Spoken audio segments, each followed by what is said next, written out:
Greetings and hello, Kaiser Lefebvre the Fifth here today to talk to you about a documentary that I just finished watching. The Archbishop Lefebvre, a documentary. I had the case. Here it is. This is the case, and this was a little book that came with it. We'll be using the book throughout because it contains a lot of names and information about individuals throughout the documentary. It explains more in depth their relation to Archbishop Lefebvre, and it explains more in depth, how they know him and their accreditation and things like that. But we're really going to talk more today about the documentary itself and my personal thoughts on it. Most people know I've been anti-Lefebvre for a while. And really, my reasons for that were manifold. I was still very much a neocon in terms of my beliefs, and I was still very much, I refused to accept the situation that Rome could in some way have apostatized or this, that, or the other. So really, I just refused to accept it, and that was a big reason for my own personal dislike of Lefebvre and the other quote-unquote schismatic trad groups that have sprung up. However, my opinions are much different now, and I'll elaborate that more on this video. Before I go forward, though, it's rather provincial. As I was about to sit down and record this, and I was, clearing out my feed and things like that so I would be undisturbed, turning off my social media outlets, I saw some comments on my last video, the video before last, telling me about how, in the traditionalist, outview on things, it doesn't usually allow for, quote, untrained laymen to go around spouting theology. Well, to that I say, one, I try my best not to talk about theology, except when I'm 100% sure I know what I'm talking about, because it's not my forte. I am not a priest. I'm not trained in theology. I'm not even going to a school that offers a course in theology. I would like to, but most of the colleges that I went to, my goal was to major in history and minor in theology. But, most Catholic colleges you can't trust these days, especially the ones approved by the Conciliar Church. And the one I was going to had its own problems, so I elected to not go. But that was a long time in the past, and you can dig deep enough and find out what happened there, I'm sure, if you're dedicated enough on the subject. However, I'm largely self-formed in my Catholicism. That doesn't mean I decided what Catholicism was and wasn't, but I went to books, I went to sources, I went to, the fathers and things to learn about Catholicism, because I really didn't have anybody in my life who could tell me about Catholicism when I was converting. And furthermore, even after I realized, I started discovering more and more of the faith, it was a lot of self-discovery. I know exactly what he's referring to. He's referring to this part, I think it's in the Canons of the Council of Trent, saying, the only people with, formal training should speak on theology. I know exactly what he's referring to. But that was written in a time, now, there was a lot of, it was the Protestant Reformation. There was, of course, a lot of upheaval and things, and a lot of heresy, but, that we don't really have, like we did back then, a sure source of Catholicism. We didn't have, the great universities of Europe still in our back pocket. So, people may want to be a little more lenient with people who have just taken it upon themselves to learn the faith, because they don't really have a lot of resources at their disposal they can trust. And I've had first-hand experience with that myself.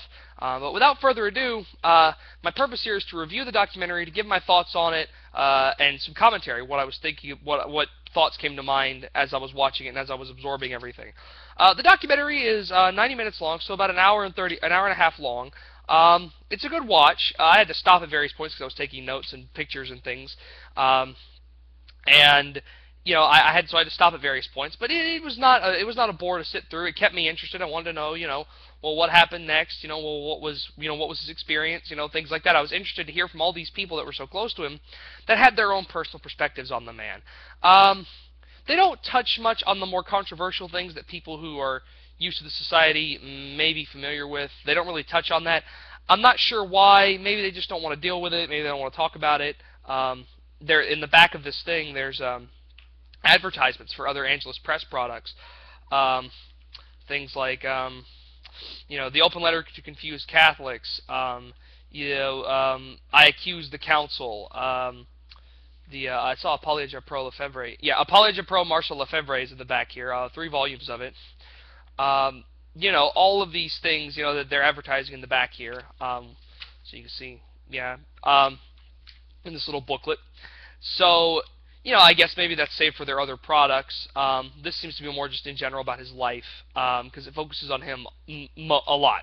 It almost stays entirely on him. So it's a good documentary. There's lots of first-hand footage of Marcel Lefebvre. I didn't realize the guy had a beard before. I don't know when he started shaving. I think he looked he looked very nice with a beard. Very apostolic. So when I first booted the thing up, I realized, this thing's in a lot of languages. See all those language flags right there? This thing is in a bunch of languages and a bunch of subtitles. Whether that's indicative of the demand, the reach of Angelus Press, or the size of the society and its international following, I can't say. It's just something that struck me. I've had dealings with Angelus Press in the past, or I've had conflicts with some of their material, because I remember some of their stuff people were giving me was giving to me in support of they were citing books published by Angelus Press that were talking about the excommunication of Athanasius, and the ideas they're trying to compare it to Marcel Lefebvre, give him some kind of historical precedent. Well, I counter that with the fact that it didn't happen. Pope Liberius was a defender of Athanasius. The emperor of Eastern Rome exiled Athanasius more than once, and Liberius went up to bat more than once for him. I have checked every source I know how to find, Catholic Encyclopedia even, which I think every trad is familiar with, does not mention at all his excommunication. Lists that Wikipedia and other history sites have do not mention him as being excommunicated. They mention his exile. They do not mention excommunication. So I can only assume he was never excommunicated, because only one source points to that.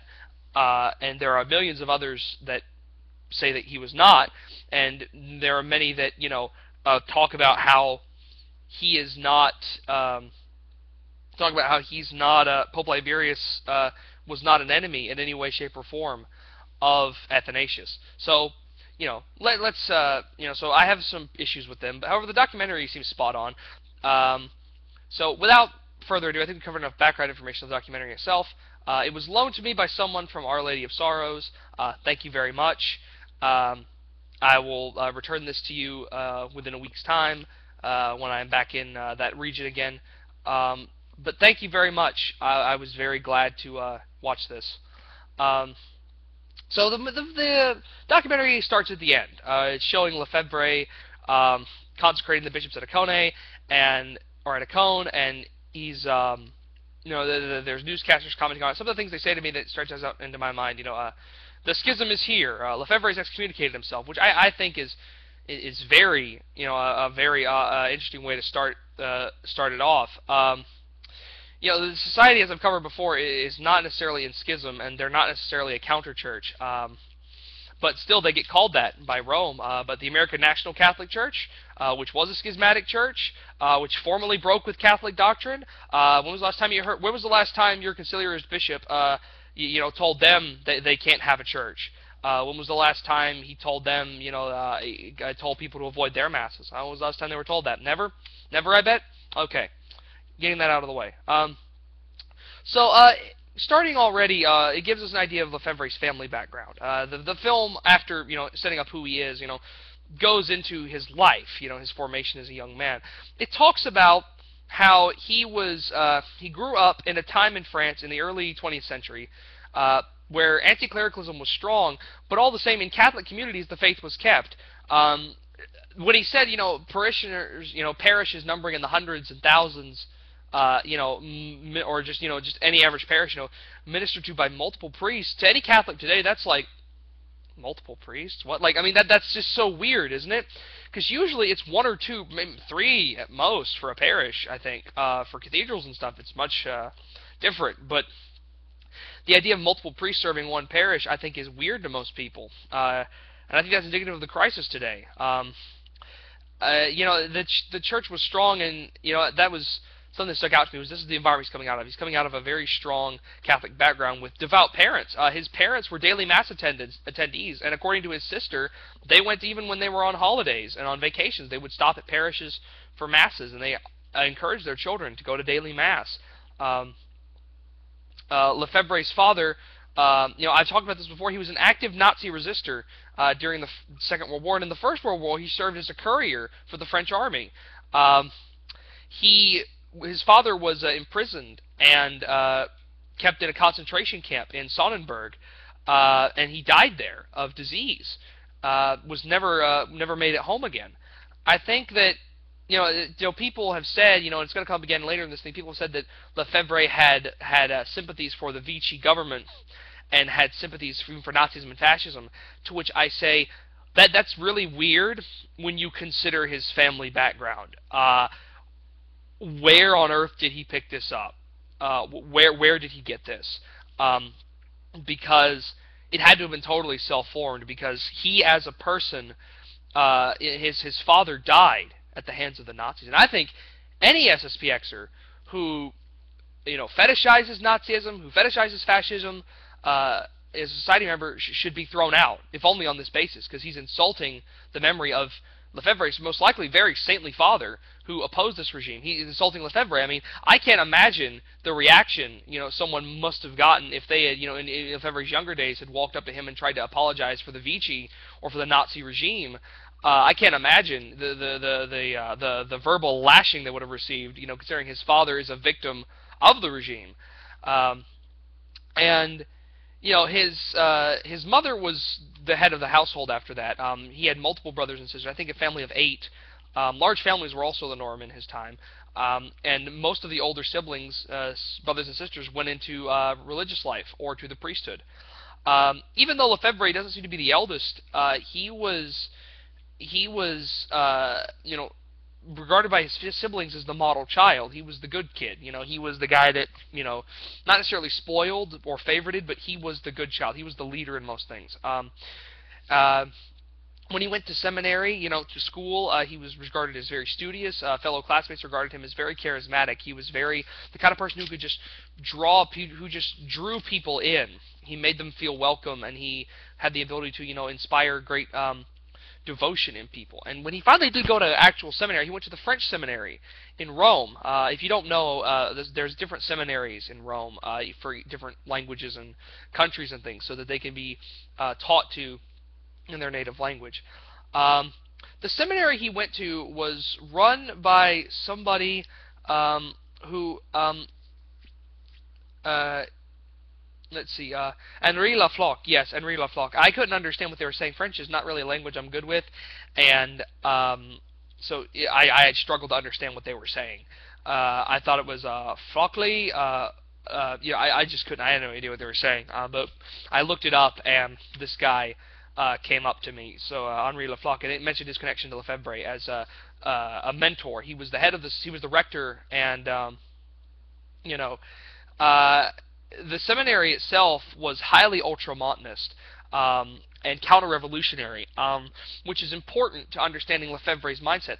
If you're not familiar with ultramontanism, ultramontanism is the idea that the papacy, is, at least in regards to France, is where the idea begins, that the Pope has primacy in temporal matters when it concerns the Church. Taxation, the appointment of bishops, legates, things like that. That's what ultramontanism is, and that's important because people accuse Lefebvre of being, very pro-French nationalist.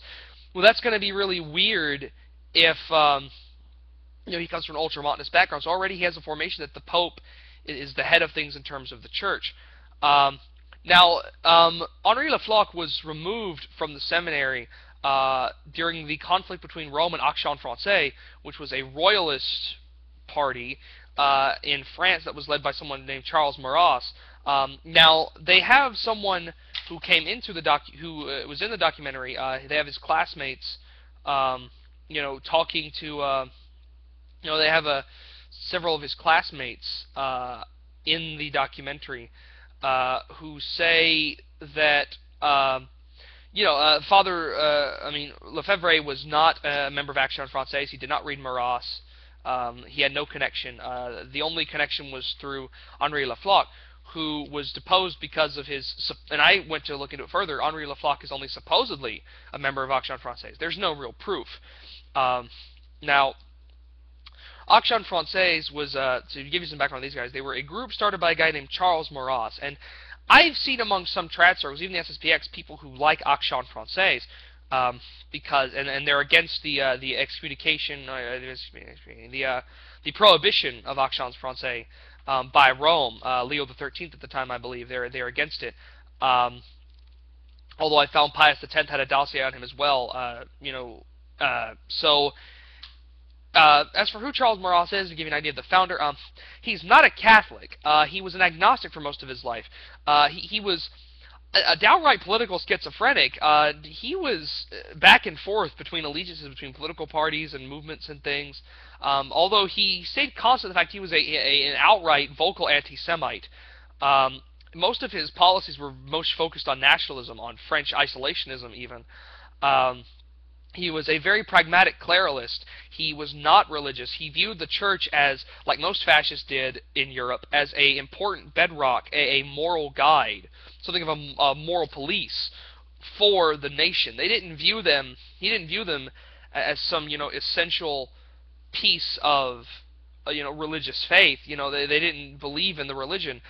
In fact, his anti-Semitism extended to the Bible. Charles Maurras quoted as having said that he distrusted the Gospels because they were written by, quote, 4 obscure Jews, and he regarded the Bible itself as dangerous. He said that the church did well in, quote, concealing its dangerous teachings. And, it's easy to see why even with this, his conversion was treated with suspicion later on in life. Many have said that Charles Maurras, his support for royalism and for the Orleanist candidates, who have their own problems, was solely based around the fact that he was going around accruing political favors in exchange for support of these candidates should they somehow obtain the throne. He questioned the authority of the church and the papal authority and Catholic spirituality. He was very distrustful of it. And this is expressed openly in his writings as well. I mean, so Lefebvre was always a very pious child. So the idea that he would be for someone like Charles Maurras in the Action Française is very odd, because he was openly, he openly is a religious conservative. He believes in the spirituality of the church. He strongly encourages that. And so the idea that he would be for this agnostic, pragmatic conservative is very odd, especially at this young age when he's in seminary. He has so much more to worry about. The documentary outright says Henri Lefebvre, going back to him, the root of all this discussion, they outright say that he's a member. However, other sources say he's only suspected as a member. There's no proof of it. After his time at seminary, he spent some time as a parish priest, but he really desired mission work, and he was very strong in theology and philosophy. So when he really wanted to be in the missions, he wanted to do that work, but it'd be a while before he would get it. For a time he did go to Gabon, and he spoke and he preached and as a missionary, and he did a lot of good work wherever he went. He was a strong teacher in theology and philosophy, and he was very good at explaining it to the common person, which was very important for a mission in Africa. He was gifted in language. When he spoke the native language of those he was preaching to, he spoke it without accent of any sort. He had a very strong belief in conversionary change. Everywhere he went as a missionary, at least, he had a positive impact on the villages and a positive impact on the people, and he strongly believed that missionary work, as I've been saying, was the center of making Christ king in society, because he saw everywhere he went, where he converted people, the changes that came from them, the complete, total change of heart, the way they changed their lives, their society, everything. Eventually he was recalled to Mortain, where he was made superior, and he taught. He was made a teacher, where he taught Thomistic and scholastic theology and philosophy.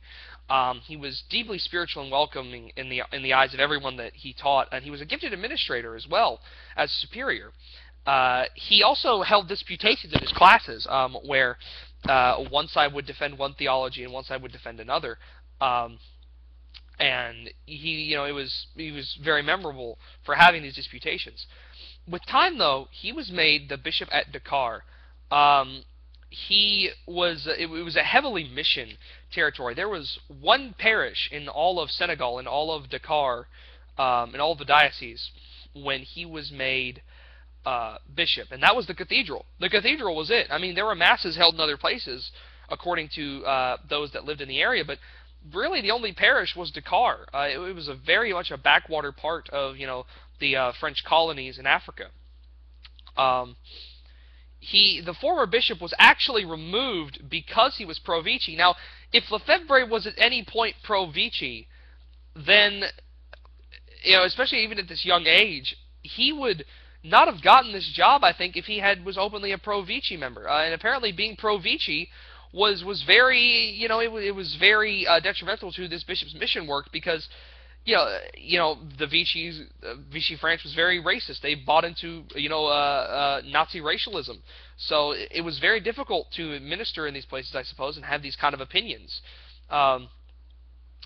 So in his time as the Bishop of Dakar, he grew it exponentially. He built seminaries, and he brought he brought Dakar up to speed in terms of, because as he was missioning to these people, he brought in not just missions, he brought in monasteries, he brought in religious groups, he brought in doctors, people who could modernize Dakar in terms of hospitals and things like that.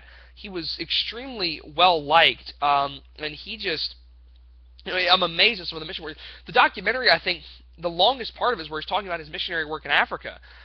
He did so much good work. He grew, Dakar to innumerable numbers of parishes and things, and he, being the traditional guy he was, he grew the faith in an area like Africa. He grew the faith and, was very well liked among all of these people they bring in that talk about knowing him and remembering him. With time, he was made apostolic delegate to French colonial Africa, and even to Madagascar, which was within that in that region.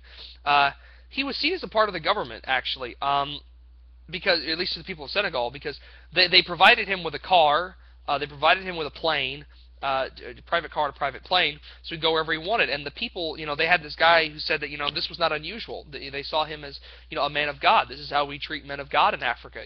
They gave him things to help him in his mission effort, and they did honor to him. He did, and it wasn't without cause, he did a lot of good for the African church. He just grew it exponentially. However, at this time, the decolonization movement was growing, and he opposed the decolonization movement. Now, why exactly? It doesn't seem to be based, at least from what I can gather from this documentary and through, having Google side by side as I'm researching certain things. He seemed to oppose decolonization because he feared it would be bad in the long run for Catholic Africa, because his whole ability to mission there was dependent a lot upon the support of the French government. The decolonization movement opposed anything European, and he was afraid that communism was growing at this point, and he was worried that it would be harmful in the long run for Catholic Africa, because this time in the beginning of the Cold War in the 50s, he was he was very much concerned that with the communism would fill the void where the West was leaving.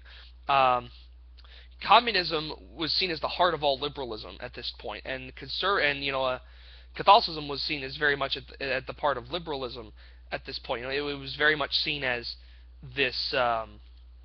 Is very much seen as a part of the conservative, liberal thing. And I think that that was a big problem with the Cold War, was that, for the church at least, was that the church was seen as just another part of the conservative front against communism, which was seen as liberal.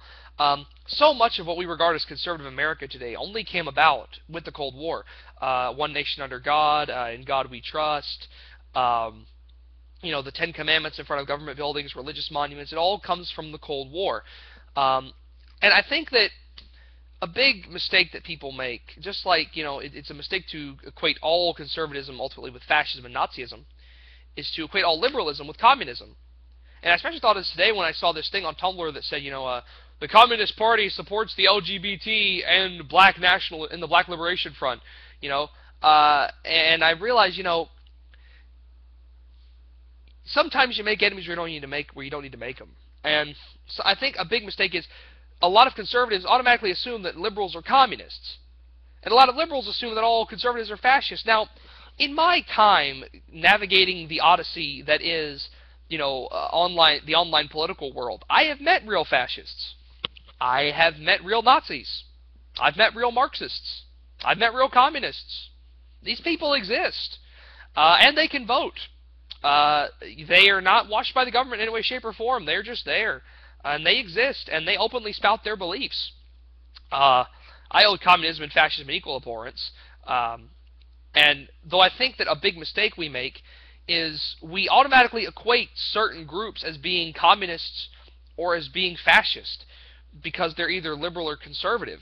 And that's a big mistake, because fascism and communism are their own ideologies that have their own beliefs and everything. And if you're going to call something what it is, call a spade a spade. You know, don't call it a club because it looks similar, because it's not a club, it's a spade. And so the French church was equally polarized in this period. I think this is the part where the documentary comes just a little bit biased. But basically what they're talking about is how with the rise of you know, communism as a thing, you had a lot of priests and parishes and dioceses that were in working class areas being at least sympathetic to communism because they liked the idea of a working class movement.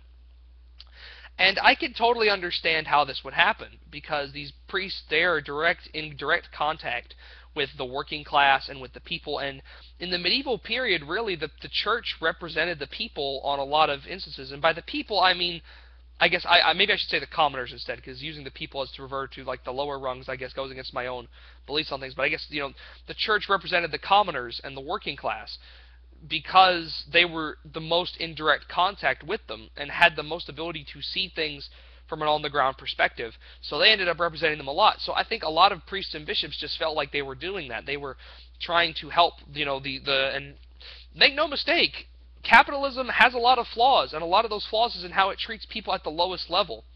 Not necessarily the middle class, but the lower class. There's a lot of, you know, there's a lot of abuse, just like there is in communism. You know, I remember Bernie Sanders said, I'm not a Bernie Sanders supporter, but Bernie Sanders said something that I think is very important. He says that everything we feared would happen under communism, that we would be forced into poverty, and we would work is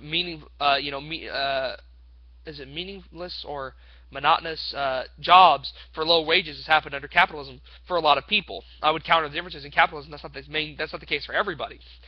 In communism, that is the case for everybody. But it's a poignant point that capitalism has its own flaws.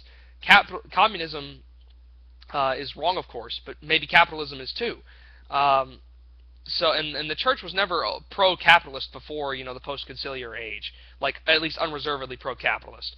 Now, you know, a lot of, you know, this was what Lefebvre was witnessing. Lefebvre was witnessing the rise of communism as this thing, as this force in politics, in France and among the clergy. And you know, it's understandable. I think that, again, some of these guys would be sympathetic to the working class.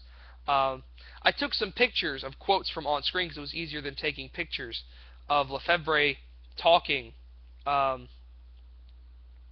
speaking about these issues. And something that he says, you know, directly towards communism is, what do the communists say? They say that religion is a slavery. Yes, it's true. Religion is a slavery, in the sense that we put our bodies, our souls, our intellect, our will in the hands of God. We enslave ourselves so as to give ourselves entirely to God, entirely to Him who made us. You enslave yourselves for a party, for men. You put your whole nature, your whole power, everything you have in the hands of men. And so Lefebvre was staunchly anti-communist, which brought him into conflict already with a lot of people who were at least sympathetic to the idea of helping the working class, which I don't think Lefebvre would be totally against either.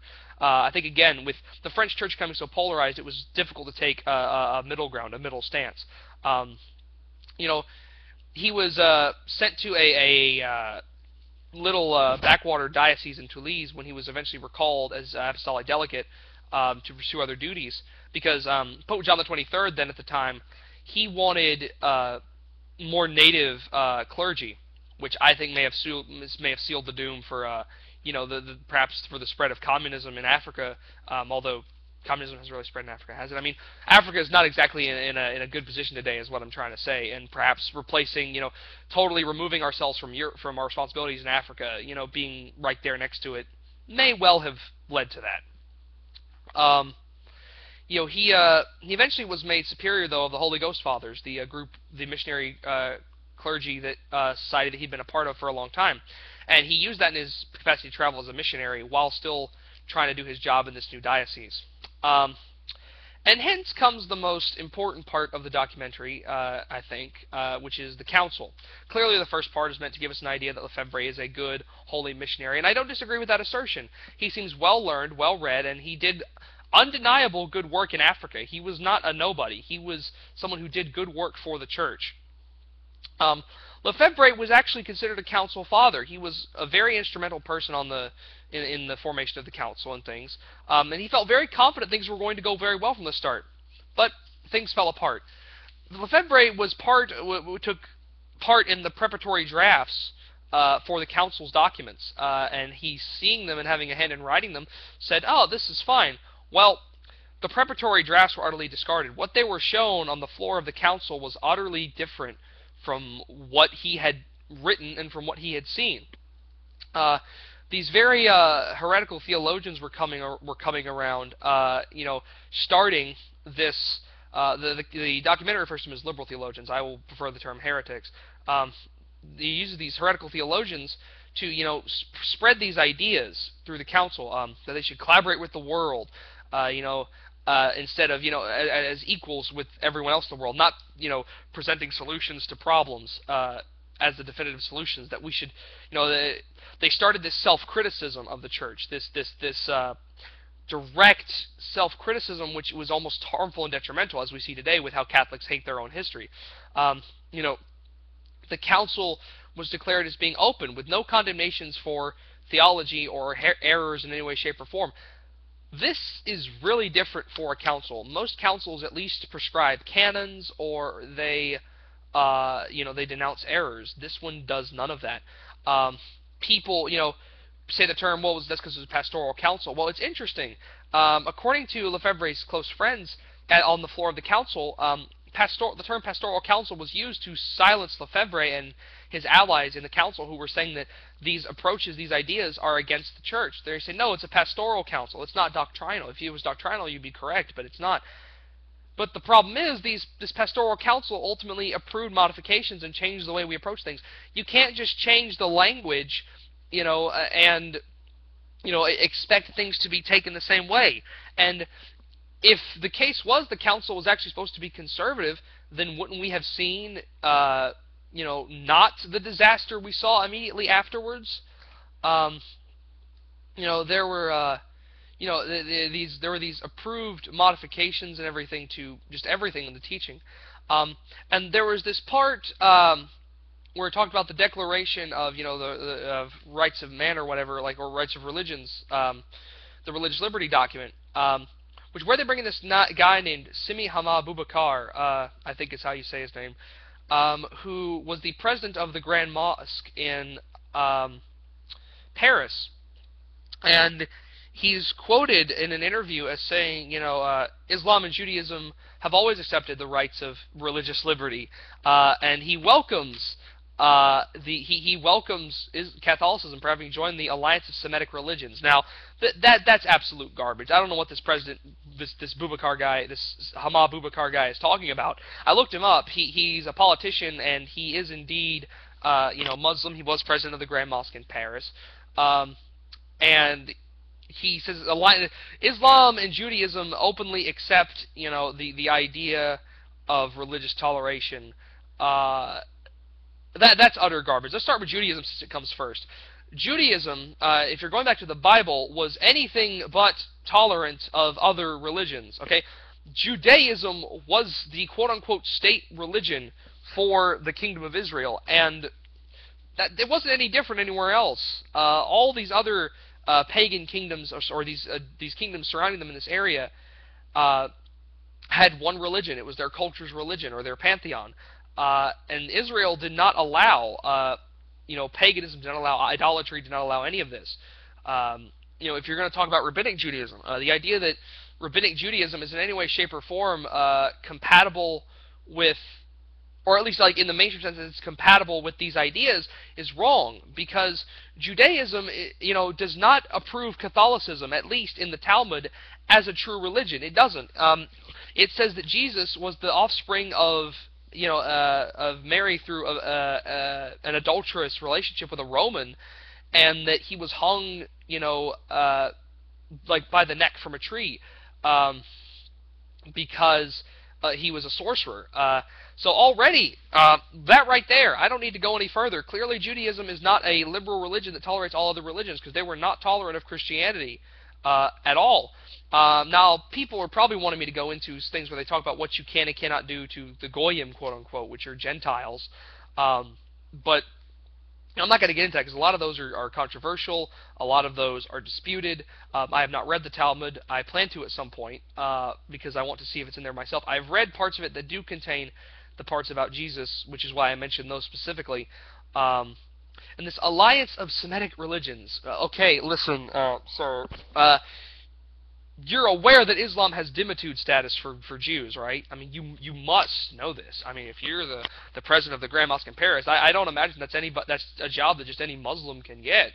There were persecutions in even the Ayyubid Caliphate, the Moors of Jews. There was persecution of Jews under almost all of the caliphates and almost all of the Islamic countries. They were all subjected to dhimmitude status right alongside Christians. So I don't see where he gets off on this alliance of Semitic religions. It's absolute garbage. And anyone today who wants to try and claim that Islam and Judaism are on the same page, you need to take a look at the Middle East, because they're clearly not. I mean, if they're on the same page there, then I have no idea what I have absolutely no idea what kind of same page they must be working on. Oh, it's the invisible shadow governments in it. Yes, the Jews and the lizard men working together to suppress us all. Yes, with mushekels. Definitely. Yeah, totally. That's not absolute garbage.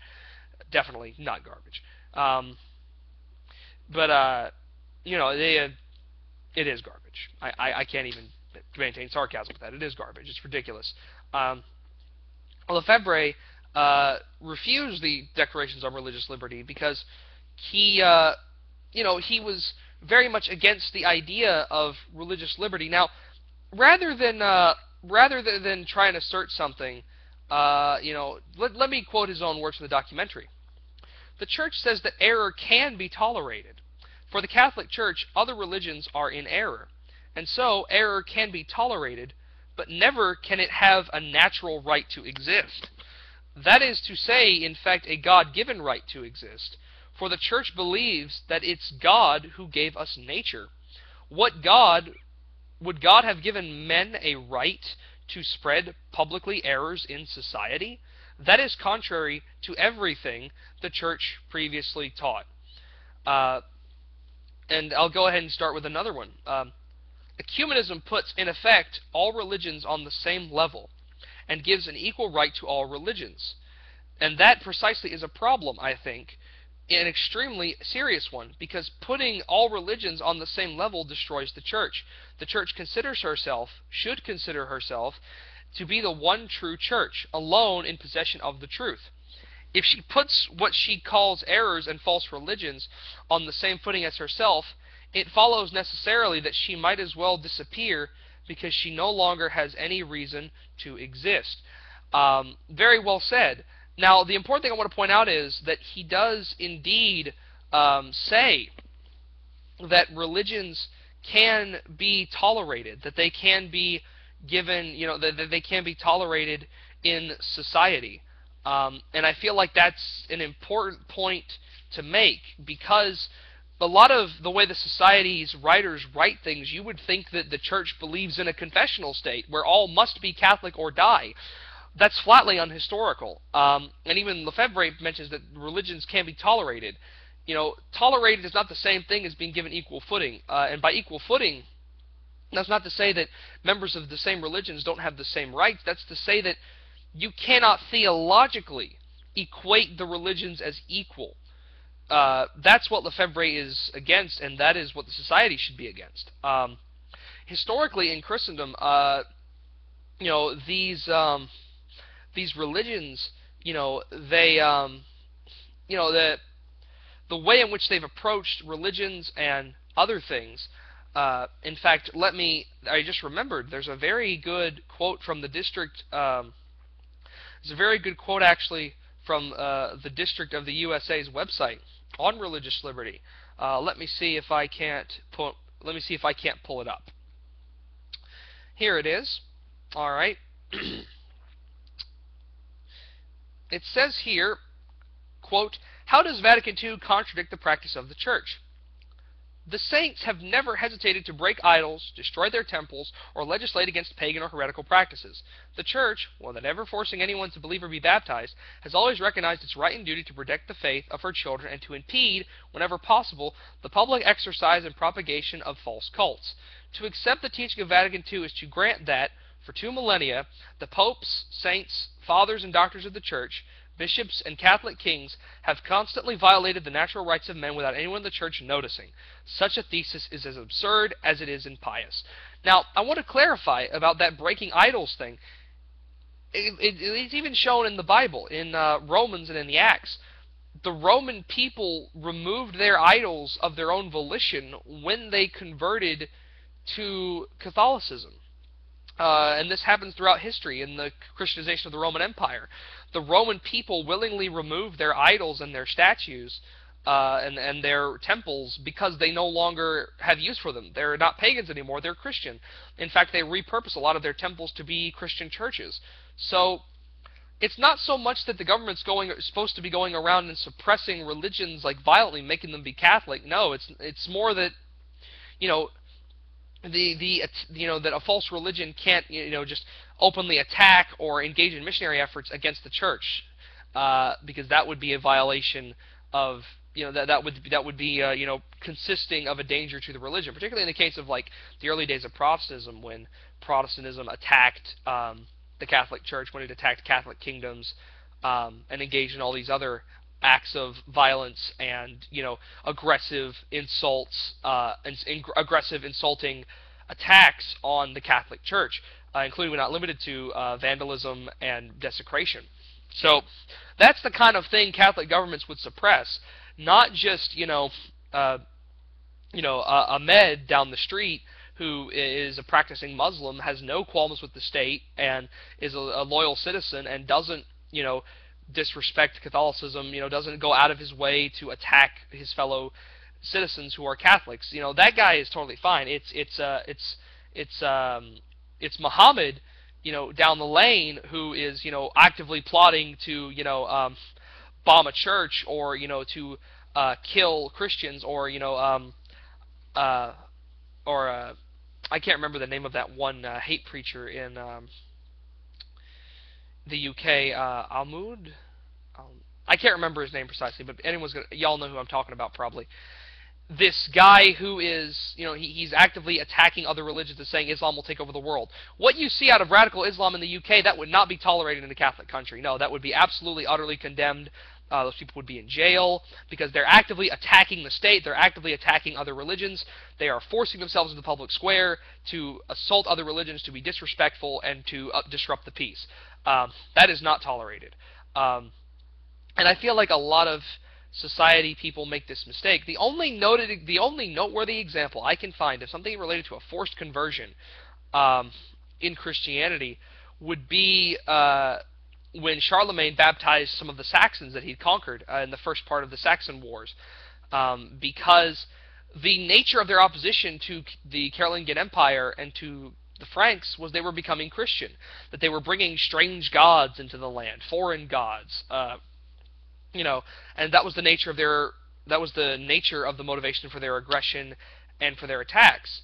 It had nothing to do with it wasn't necessarily, that Charlemagne was just forcibly converting these people, but when they attacked his people using religion as a motivator, he tore them up root and stem. He removed, when he conquered these people, he made them to abjure their former religion because it was the entire source of their aggression.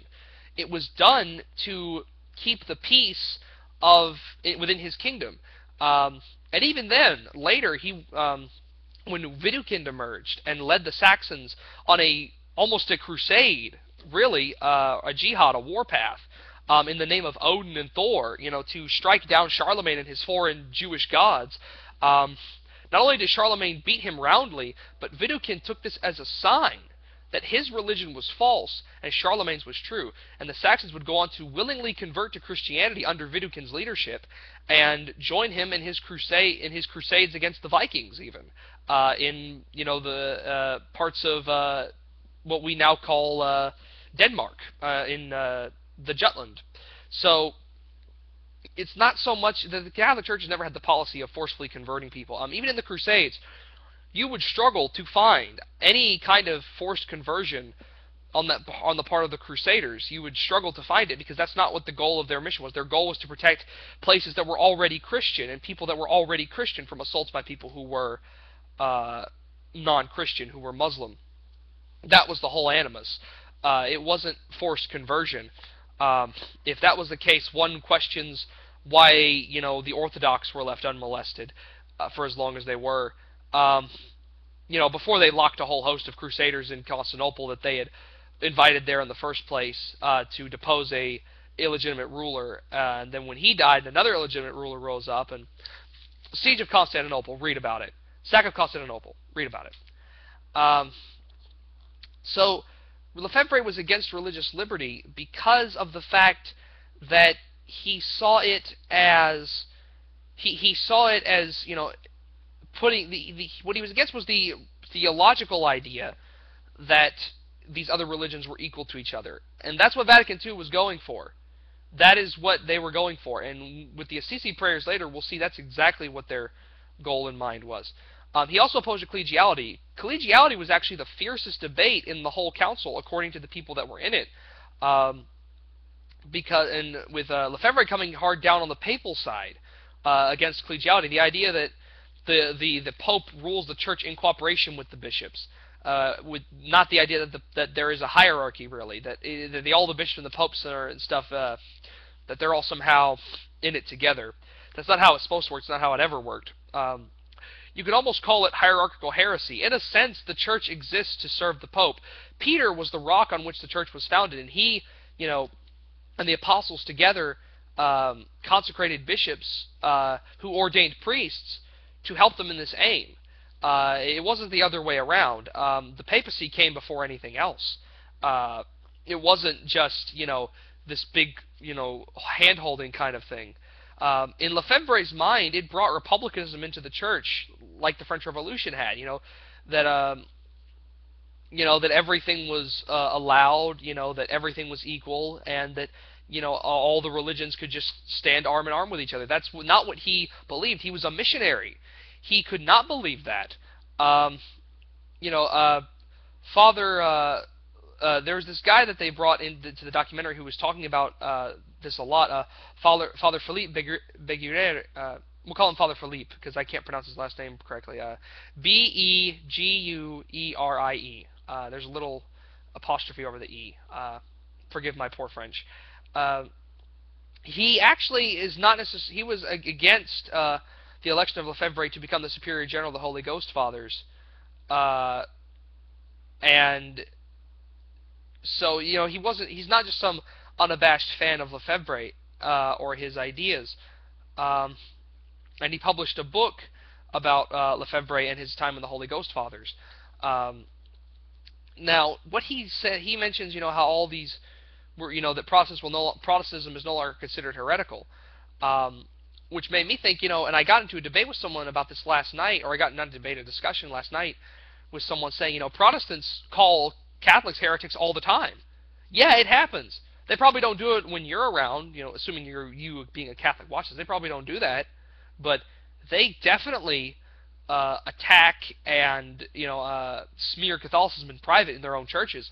I will happily show people someday in a video. In fact, I plan to go home for a bit this week. I will gladly show people some of the stuff in my textbooks, which I believe I still have in my bedroom closet. Textbooks from my old school that talk about Catholicism, that attack Catholicism. I will gladly pull those out, and I will show people the stuff that they say, that they teach their kids at the school where I lived. And they still think we're heretics. We're opening our arms to throwing down our weapons before people who won't throw down theirs. That's my big problem with ecumenism, especially, is that, especially having experienced Protestant prejudice towards Catholics, they teach their kids that people like Gustavus Adolphus were great crusaders for the faith. They teach their kids that, the anti-Semitic Martin Luther, they probably don't know he's anti-Semitic, was a hero. They tell these people that all these guys who, attacked the church, calumniated it, arose violent mobs against it, were heroes. So there is no reason to approach these guys with our arms open. They want to talk, they want to debate, sure, but walking up to them like we're all just friends here is naive. Lefebvre pretty much, this was really starting to become the last straw for him. He began to organize clergy around him, bishops, to oppose what was going on in the council and to oppose what was happening. The Religious Liberty Declaration itself was repulsed 5 times by them, because he and this organized resistance, they stood together to stop what the council was trying to do. And even after, they stayed in contact and they kept together so they could oppose what was going on. Lefebvre, though, had a lot of faith in Rome. He still felt that Rome and, the council would not be, maybe it wouldn't be as bad as they thought it was going to be. Well, in the Holy Ghost Father's own areas of influence that he had authority over as superior in Holland, he found this to definitely not be the case. Holland was in utter revolt. The seminaries, the young people, they were clamoring for the marriage of the priesthood. They were, doubting the resurrection and, doubting the gospel accounts. They were attacking, the theology of things. They were trying to do all kinds of things that were experimental, that were downright blasphemous and heretical. As the Holy Ghost Father Superior, he was forced to implement reforms of the council, which led to him resigning. He didn't want to do it. Now, at this point in French history, you start to see the priests first coming out on the side of the popular movements. Things like, things like, the May 8th, 1968 uprisings in France. You saw clergy being in support of that. Again, I can understand clergy wanted to help the working class, but with communism, no, definitely not. Communism is an error. The Catholic Church has its own economic philosophy that is sufficient. Why not use that?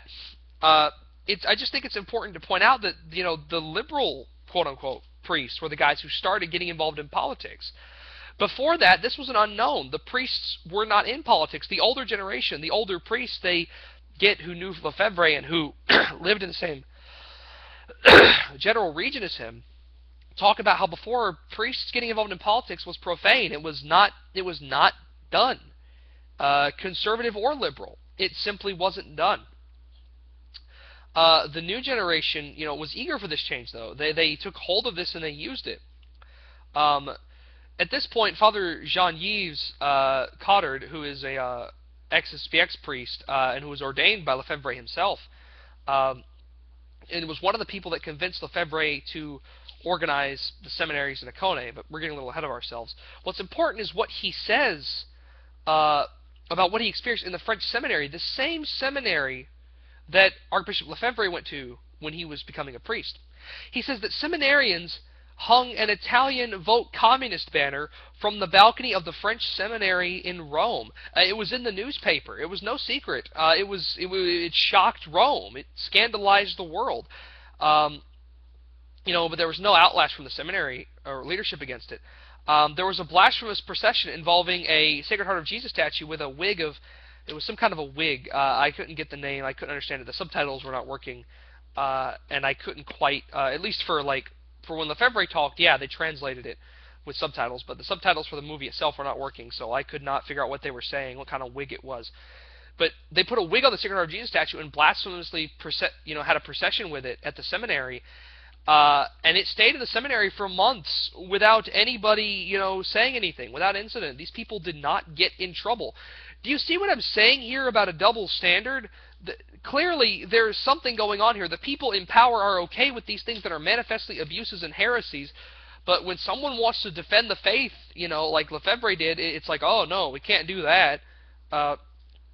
The modernist clergy continue to join politics. They continue to get involved. And this is really the important thing to keep in mind here. I said before that society may or may not have been mired in, French far-right conservatism. And I think that being the case, and we have evidence of it being the case in some points, that it was in reaction to people joining the liberal side of things.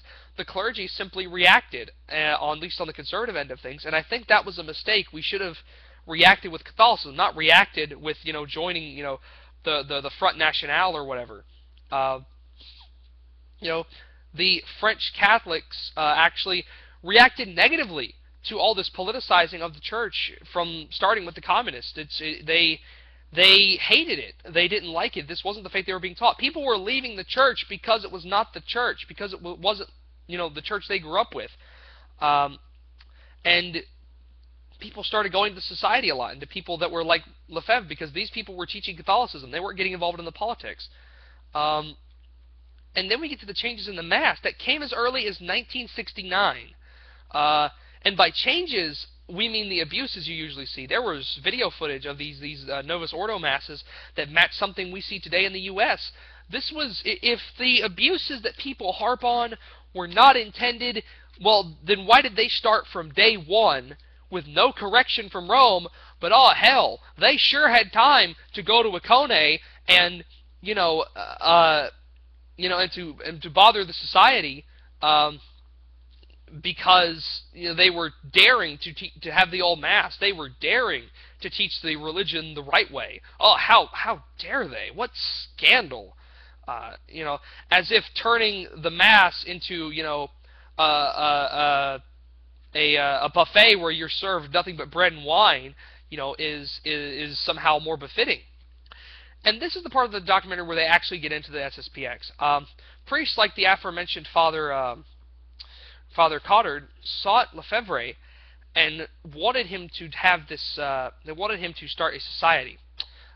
Bishops who he knew in Switzerland encouraged him to form the society, and they gave the society canonical standing. Other dioceses couldn't be trusted. Lefebvre just told people that they needed to go back to their parishes and do their jobs, but they said, we can't trust anyone else. There is no one else. Isn't that similar even for a lot of conciliarist trads, for conciliarist neocons? The feeling you can't trust almost anyone in the church today, even in your state. I'll ask a conciliarist, what bishops do you trust? What clergy would you allow to have any influence over your kids that are conciliarist? I mean, the list is few and far between, isn't it? Lefebvre from the beginning was concerned about the canonical status of what he was doing, because he already felt, he already felt a lot of unease about all this. Lefebvre, started the society at Icone, and he began the seminaries and things, and eventually, these bishops and priests, they came and they started, reviewing things. From the beginning, Providence was on the side of the society, actually, because they had no money at the start, but they were slowly getting money, from donations and things like that. And, Lefebvre refused absolutely to do the new Mass at Icone. Absolutely refused. Did not. So, if I can jump to the end of the video real quick, there was a part where his sister said that, she asked Lefebvre what he thought of the society's future, and he said, if it's from God, it will continue. If it's not from God, it will end. And that's kind of how I feel about the NSIR. If it's not something that's supposed to happen, it won't happen. If it's something that's supposed to happen, it will happen. So I can at least sympathize with that. Rome initially approved of what Lefebvre was doing. They had nothing bad to say, but the French episcopate was already outright opposed to it. And because of this opposition, Rome sent envoys to Akone, and according to one priest who, Father Paul Alagnere, Father Aulagnir, Father Paul Alagnir, Father Paul said that he was being one of the seminarians at Akone. He was there with Lefebvre as they were waiting for the commissioners to arrive, and he says, according to him at least, that Lefebvre said to him, I would rather die than find myself in opposition to Rome, which I think a lot of trads feel, and why they don't accept the situation at hand. They just don't want to be in that position because it's an awful position to be in. Already, there were problems. The commissioners would not attend Mass. Some of them apparently denied the resurrection while they were talking to the other students.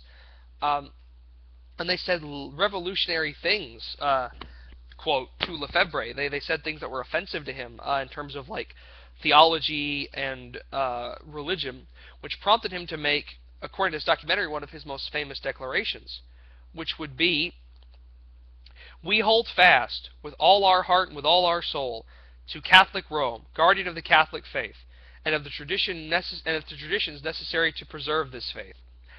To eternal Rome, mistress of wisdom and truth. We refuse, however, and have always refused, to follow the Rome of neo-modernist and neo-Protestant tendencies, which were clearly evident at the Second Vatican Council, and after the Council in all the reforms which issued from it. No authority, be it the highest in the hierarchy, can force us to abandon or diminish our Catholic faith." And this got him summoned to Rome.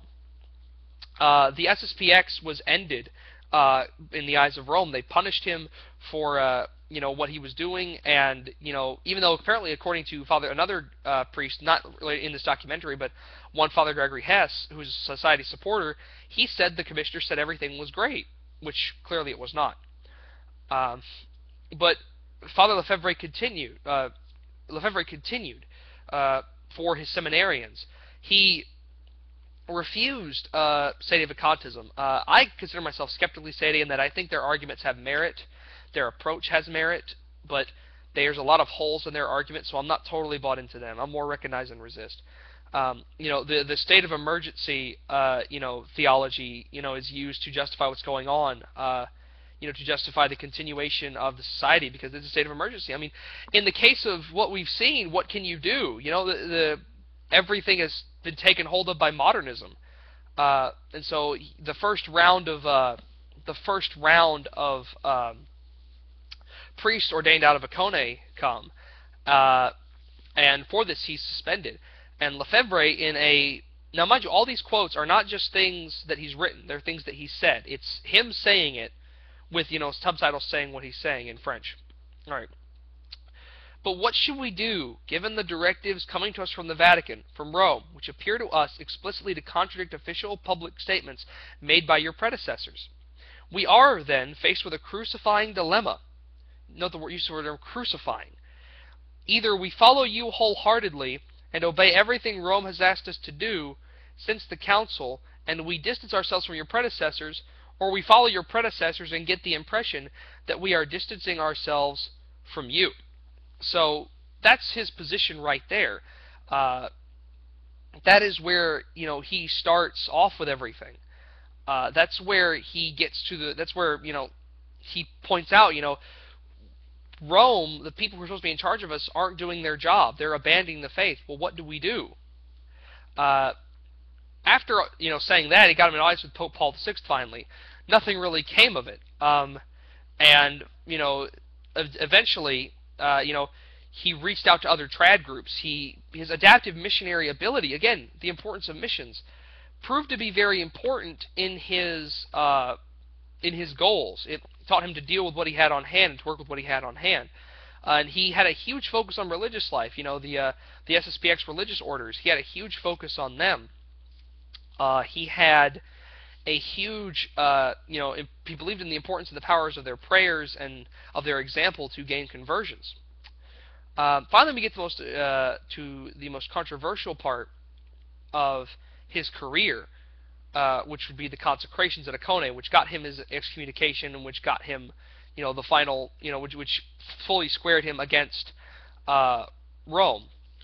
He did it to preserve the society, because when he heard, this was during the papacy of John Paul II, when he heard about the Assisi prayer meeting, that whole thing they did there, Lefebvre reportedly put his head in his hands and said, quote, "It's the end of the missions." And it's true. If all the religions are just equally true, there's no point to mission work. None. There's no reason for it.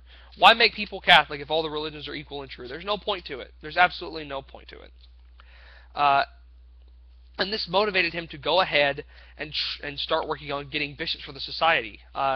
He started dialoguing with Ratzinger, then Joseph Ratzinger, the head of the Congregation for the Doctrine of Faith, and one Cardinal Gannon, was sent to view the society's locations.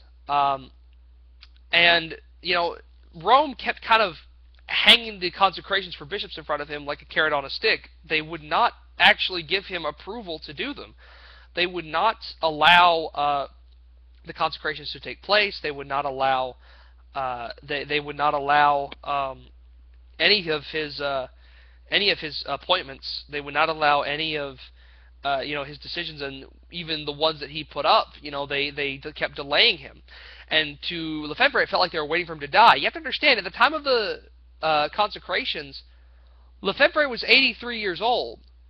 He had failing health, cancer apparently. He had failing health, he was getting old, and he was dying. He was well beyond retirement age to be doing what he was doing. And he went ahead and did it because he felt like, this was the only way to preserve the society, the only way to preserve the faith. And he delivered sermons on more than one occasion about this. One of them seems to be coming from the consecration. The other one seems to be from a later meeting where apparently 10,000 people were present. They put a new missal into my hands, saying, "Here is the Mass that you must celebrate, and that you shall celebrate henceforth in all your houses." They told me as well that if on this date, today, this June 29th, here before you, this is from the consecrations, we celebrated Mass according to the new rite, we all would be straightened out henceforth between ourselves and Rome. Now it is evident that the new rite, if I may say so, supposes another conception of the Catholic religion. Another religion. It is no longer the priest who offers holy sacrifice of the Mass. It is the assembly. Now this is a well thought out plan. From now on, it is also the assembly that replaces authority in the church. It is the assembly of bishops that replaces the power of individual bishops. It is the priest's council that replaces the power of the bishop in the diocese. It is the majority that commands that from now on in Holy Mother Church. And this is expressed in the Mass, precisely because the congregation replaces the priest, to such a point that now many priests no longer want to celebrate the Holy Mass when there is no congregation present. Slowly but surely, the Protestant notion of the Mass is being introduced into Holy Mother Church. And he goes on, in a private interview on camera, he says, "If I have persisted in this attitude, it's because I believe in the justice of my case. In the face of the persecution I met with, I have never really been allowed to defend myself. There has never been a trial in due form. True, it's always hard to be in trouble with the authorities, and I have only one wish, to be restored to good terms with them. But I feel that I am supported, I would say, he says that twice actually, by 2,000 years of Christianity, 2,000 years of church history. It seems to me, therefore, that my position is stronger than theirs. They ground themselves on a church that begins with the Second Vatican Council, while I have 2,000 years of the church behind me." And here is the sermon from his from the meeting, the Mass he held, where 10,000 people were in attendance in France. "To go against the highest authorities in the Church, to be suspended a divinis, is for a bishop a serious matter, a very painful situation. How could one bear something like that if not for exceedingly serious reasons? Indeed, The reason for our position and for your position is a serious reason, the defense of our faith. And now when I am doing the same thing, exactly the same thing I have done for 30 years, all of a sudden I am suspended a divinis, and perhaps I shall soon be excommunicated. He was excommunicated soon after. Separated from the church, a renegade, or what have you. How can that be? Am I also at risk of being suspended a divinis because of the work I did for 30 years? I think, on the contrary, that if I had been forming seminarians as they are being formed now in the new seminaries, if then I had taught the catechism which is being taught in the schools, I should have been called a heretic. If I had said Mass as it is now said, I should have been called suspect of heresy and outside of the church. It is beyond my understanding. It seems that something has changed in the church. At the hour of my death, when our Lord asks me, "What have you done with your episcopate? What have you done with your episcopal and priestly grace?" I do not want to hear from his lips the terrible words, "You have helped to destroy the church along with the rest of them." You know, far, far be it from me. They jump around a bit. This was pulled from the consecration sermon, actually. Far, far be it from me to set myself up as pope. I am simply a bishop of the Catholic Church who am continuing, now that's actually them, that's not me, to transmit Catholic doctrine. So I cannot in good conscience leave these seminaries orphaned. Neither can I leave you orphans by dying, without providing for the future. That is not possible. It would be contrary to my duty. In several years, I do not know how many, only the good Lord knows, how many years it will take for tradition to regain its rights in Rome. We will be warmly welcomed by the Roman authorities, who will thank us for having kept the faith in our seminaries, in our families, in our cities, in our nations, in our monasteries, and our religious houses, for the greater glory of God and the salvation of souls. And that's all of the quotes from him from the documentary. I think that that's very important, because it shows that immediately his position was that he just wanted to defend the faith. He did not want to be in schism with the church. He did not consider himself so. You know, again, people like the American National Catholic Church, oh yeah, they do. The SSPX, no. They pray for the Pope and the canon of the Mass.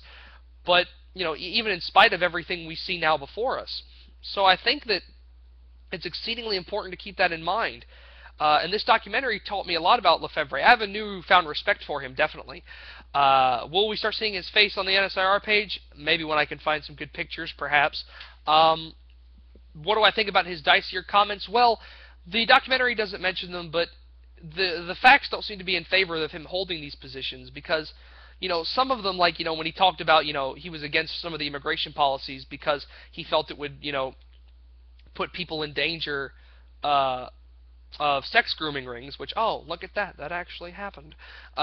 You know, but he was, I mean, on immigration, I just think that, you know, we need to responsibly allow people to immigrate. We don't need just wholesale, you know, shipping people in. I think we definitely need more responsible, reformed immigration, not only to, you know, let, you know, people who can help the nation in, but to allow for, you know, to allow for, you know, to handle the load of people coming in, so people aren't waiting for years and years to get out of countries where they are in danger, where they're being persecuted, or where they have no future and no hope. I think we do need to help these people, but we just need to do it responsibly. You know, we don't need to let our emotions cloud our better sense of judgment.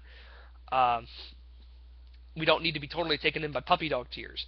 Not to say they all are, but some of them may well be in these cases when terrorists and convicted criminals end up getting into the country. We need better structures for that. But this isn't about immigration. It's about Lefebvre. And really, it's starting to seem like Lefebvre could not have been the person a lot of anti-society people make him out to be if these statements about him are true. You know, what we've discussed about, you know, he got a job that he was put in a position that a formerly racist supporter of the Vichy was in. How could he get that job if he was such a man? He does not seem to have any animosity towards Jews. He does not seem to have any, that's not even mentioned in the documentary at all. If it exists, perhaps it's talked about in the other documentaries and things, which I may get my hands on later in the future. I don't know. This has been an exceedingly long video, but I really wanted to cover all of those points. And in closing, my opinion of the documentary is it's a good documentary. Everything in it seems solid. It should definitely be viewed, you know, if you want to learn more about Lefebvre himself and less about the society, more about like what his life was, what his background was, than less, you know, the society. Because almost anything you learn in this video about the society, except for Lefebvre's own perspective, you could learn, I think, in any other you could learn in any other video. You could learn in any other video or research you do on the society. So, in conclusion, the Archbishop Lefebvre documentary is very good. And I realized I forgot to show you all something when I was talking about, religious toleration. I decided to look for perhaps. I remembered a Bible verse I had heard as a young man, long before I was Catholic, which I think may lend itself to, toleration, not necessarily equal level like, with theological, but political toleration. Here we'll pull out this big Bible. This is a Douay Rheims Bible with Latin in it, and I'm going to read the Latin parts first of the quote, and then I will read for you the parts of the quote which are in English, so that you can understand what I'm saying for those of you who are not good at Latin. I'm almost entirely self-taught in Latin, so forgive me if my translations are bad. Let's see where we can start. Alright, here we go. Where is that? There we go. Okay. John answered him, saying, Master, we saw one casting out devils in thy name, who followeth not us, and we forbade him. But Jesus said, Do not forbid him, for there is no man that can doeth a miracle in my name, and can soon speak ill of me. For he that is not against you is for you. For whoever shall give you to drink a cup of water in my name, because you belong to Christ, amen, I say to you, he shall not lose his reward. And I think that, that's important to keep in mind. That's from the Gospel of St. Mark, verses 37 to 40. I think that's an important thing to keep in mind, is that, people, not everyone who's not Catholic may not be our enemies. Those who are not against you are for you. So, I think that's an incredible, that's something to keep in mind. That's the mouth of Christ. I mean, scriptural professors and things, feel free to correct me on the meaning of those verses, but it seems to lend itself to that, to the idea that that not everyone who's not Catholic is an enemy. It's not necessarily the case. And it's repeated, actually, again. I'll go ahead and read you. I'll skip the Latin on this one for time's sake, because I forgot to read it first. But I will read to you from the Gospel of St. Luke, where it talks about the same event, the same thing. Let me see. Okay, it's the Gospel of St. Luke, and it starts in chapter 9, verse 49. Respondens autum Johannes dixit, Preceptor, fidimus quem dami nomine tue gisum demonia, et forhibimus ium, quia non sequetur nobiscum, et ad ium Jesus noiet prohibere, qui idem non is adversum vos pro vobis est. And so, you see, in English that is, and said to him, in English that is, and John answering said, Master, we saw a certain man casting out devils in thy name, and we forbid him, because he followeth not us. And Jesus said to him, Forbid him not, for he that is not against you is for you.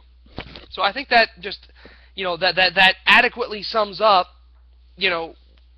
what should be the position on the issue. If they're not your enemy, don't treat them like you're your enemy.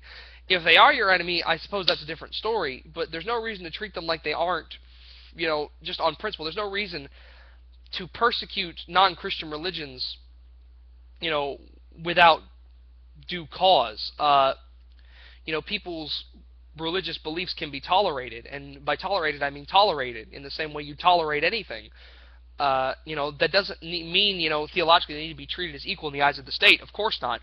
But that does mean, and in relation to, how we come about this, Lefebvre provides the perfect blueprint. His whole outlook was missionary and conversion, the conversion of individuals, the conversion of, others to the Catholic faith. And he was wildly successful in it.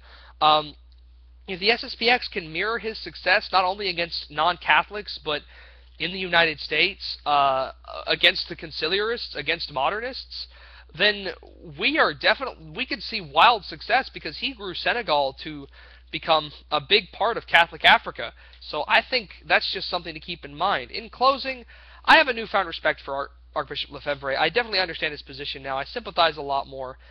And I would recommend this documentary to anybody who wants to see it. I got it at my SSPX. Well, my friend got it at the SSPX parish.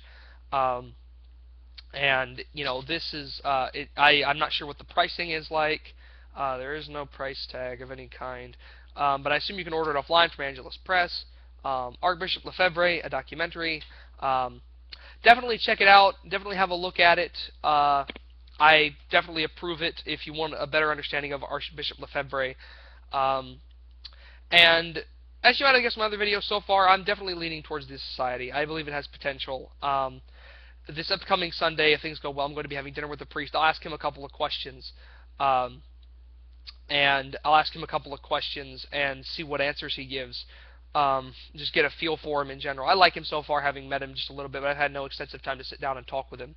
But I look forward to doing it, and I suspect you won't see me in video form until after I do that. So until then, God love you.